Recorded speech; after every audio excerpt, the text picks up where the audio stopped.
Casamento, uma parceria interativa para compartilhar vidas.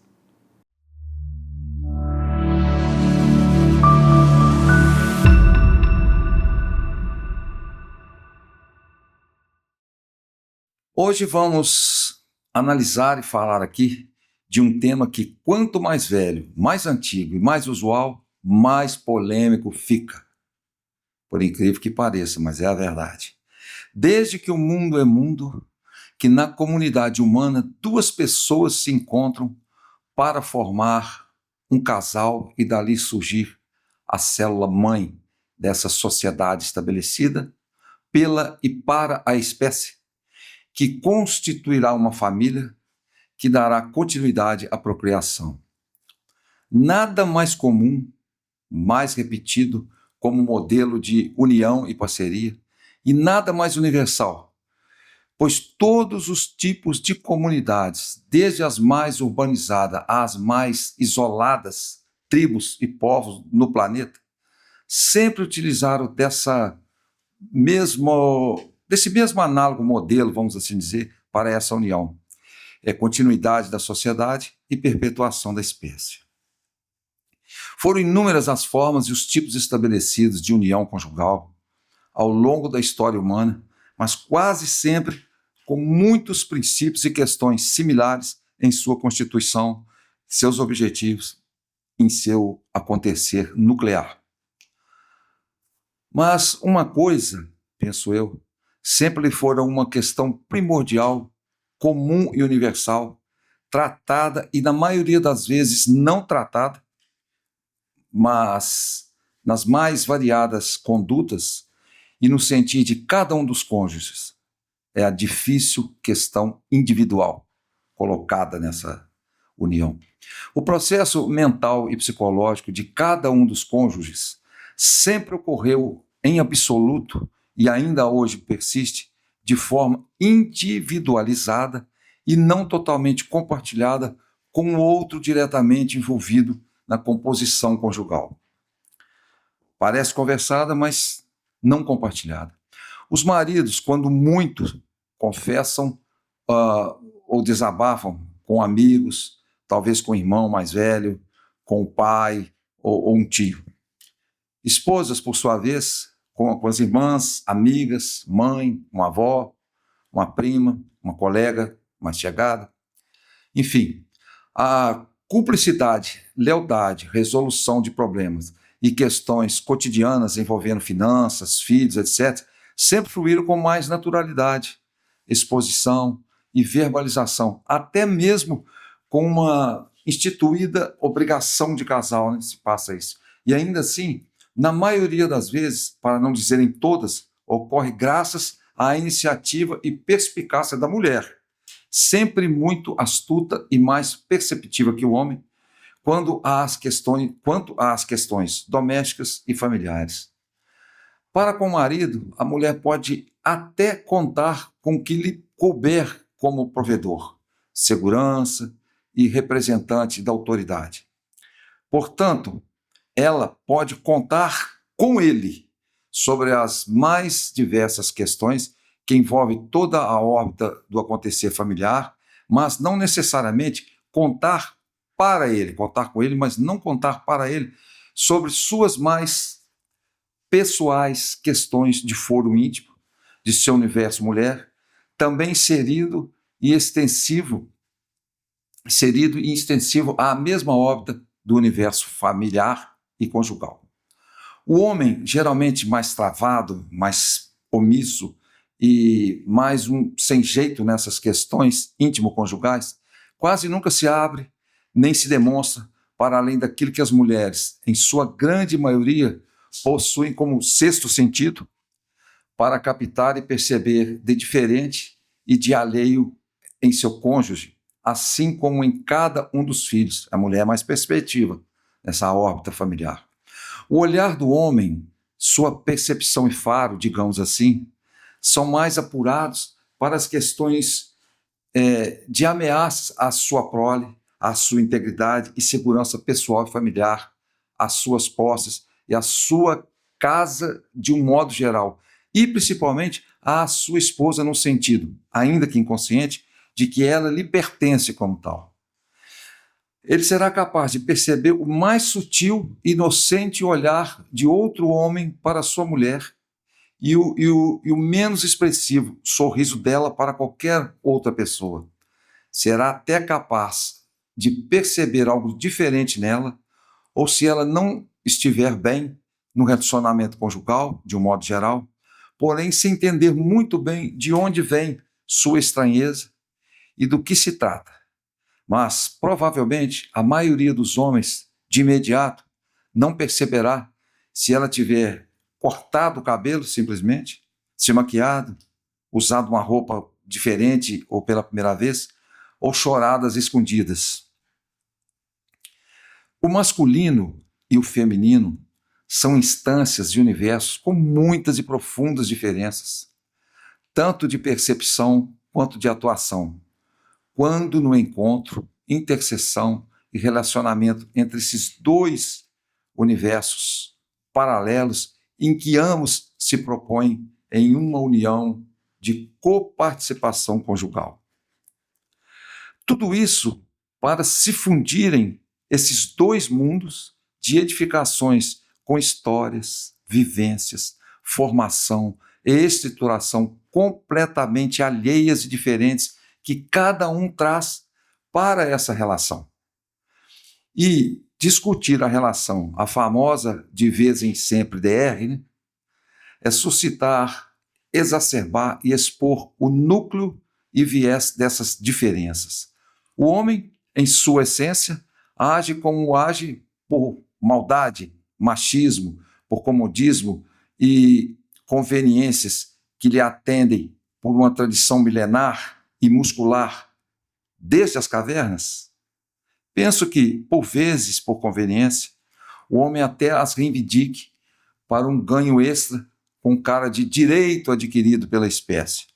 Contudo, essa iniciativa natural e meio inconsciente ainda lhe é suscitada por uma espécie de impulso de instinto primitivo da espécie, o que poderia até se explicar, mas não se justificar, pois, do mesmo modo, há milênios também que não mais agimos por instinto ou impulsos selvagens, mas por pulsões, como as estabelecidas por Freud pela psicanálise, a pulsão de vida, Eros, e a pulsão de morte, Thanatos.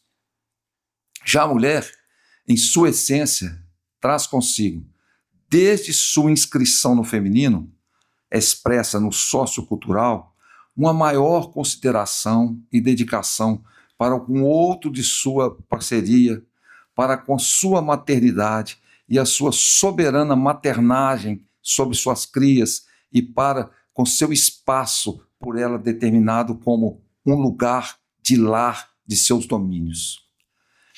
E uma ampla noção de família e de pertencimento de todos os seus membros à sua volta. Inclusive, o encontro proposto para o estabelecimento dessa união, que nomeamos como conjugal,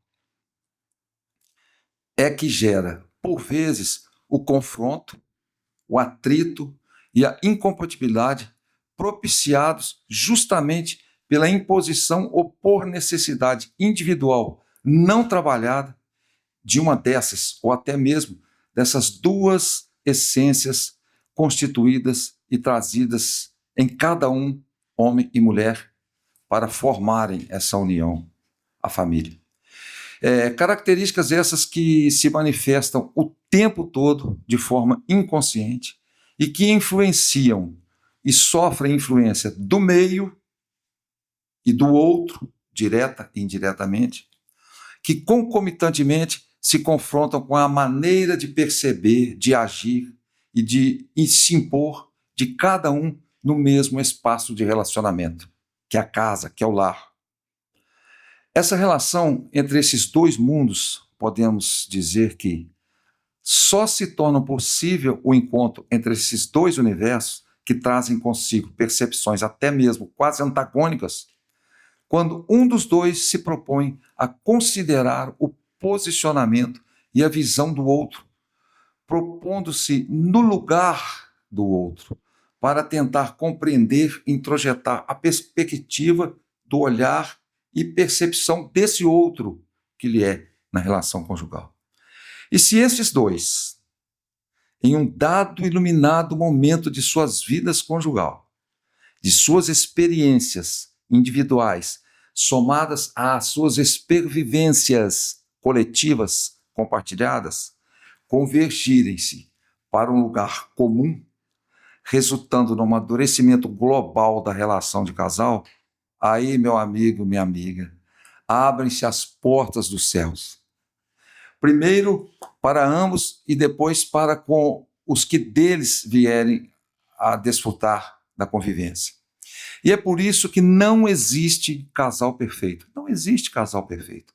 Pois se assim algum que você conhece lhe parecer ser, tenha certeza que naquela relação aparentemente perfeita, pelo menos naquele momento, alguém se anula para que o outro se prevaleça em sua opinião, seu parecer ou proposição. Ainda que, por vezes, sob certos ângulos e conteúdos, eles troquem de lugar para possibilitarem um encontro e essa aparente perfeição. Alguém se anula para que o outro prevaleça. O ser humano é difícil, muito difícil. E o pior é que, ainda por cima, ele é o maior dificultador para si mesmo e para com a viabilidade de relacionamentos possíveis que se lhe apresentam para o encontro com o outro de sua espécie. Ele mesmo dificulta a si mesmo. Cada um é um universo em si mesmo, uma estrutura única, intransferível, a órbita de dezenas, centenas, milhares e milhões de outros tantos análogos e estruturados universos individuais. Somos todos, cada um em si, um universo em si. E como propor e promover o encontro e a possível fusão entre dois desses universos, para se constituírem como um único possível cúmplice e interativo casal. Como? Não existe mágica para isso, embora a magia do amor insista que sim. Não existe fórmula certa para isso, embora passemos uma vida inteira tentando encontrar a alquimia que pudesse e viesse facilitar essa possibilidade. Não existe uma receita de bolo para isso, embora nos prontifiquemos a tentar todas elas, ainda que as queimemos ou que as adocemos ou salguemos demais. Não existe um caminho certo que nos leve a isso, embora tentemos todos os caminhos que pudessem nos levar à Roma do amor e que se nos apresentem com a menor perspectiva de encontrá-lo. Não existe um príncipe encantado que venha em seu cavalo branco fazer de uma mulher a princesa realizada em suas buscas, sonhos e fantasias, pelo menos por muito tempo após estabelecido o primeiro encontro, sempre ocorrido com as mais puras e insofismáveis intenções. Nem existe, por sua vez, uma Afrodite grega do amor, da beleza, da sexualidade e da fertilidade dentro de cada mulher, que venha se revelar para completar e satisfazer plena e indefinidamente o homem em suas mais profundas fantasias e desejos masculinos.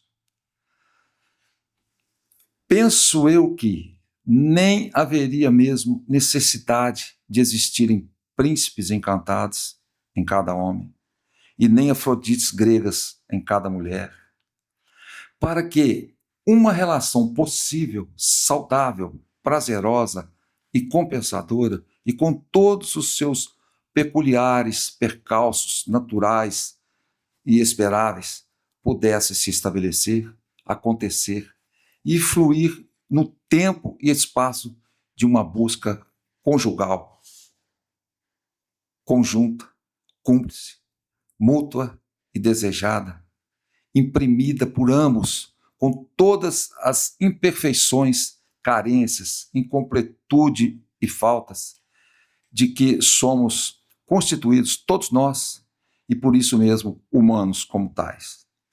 Como também penso que não haveria necessidade de se haver mágica, fórmula certa, uma receita de bolo e nem um caminho certo para a Roma do amor para isso. Há sim muitos meios e caminhos dentro e fora de cada um de nós que podem constituir e facilitar um encontro possível, inclusive porque esses acontecem todos os dias há muitos e muitos milhares de anos, não é mesmo? E um caminho que se propõe, não único, é claro, mas que também se oferece e facilita tudo isso, dentre outros possíveis, como sabemos, é a psicologia através de uma terapia. É possível. Quando a realidade parece impossível, ela torna possível esse encontro pelo conhecimento de cada um. E aqui estamos para justificar isso, não é mesmo? E esta foi nossa apreciação e considerações sobre o tema casamento, uma parceria interativa para compartilhar vidas. E lembre-se, indignar-se, sim, sempre que preciso for e que lhe provier. Resignar-se, porém, sempre que oportuno e necessário lhe couber. Jamais desanimar-se, entregar-se ou acostumar-se à dor. Eu sou Guilherme Magalhães e compartilho com você. A psicologia é uma oportunidade de conhecer a si mesmo e, ao se conhecer, poder saber-se, resolver-se e desfrutar melhor de seu existir e em ser você mesmo sempre. Obrigado pela atenção, um forte abraço e até a próxima.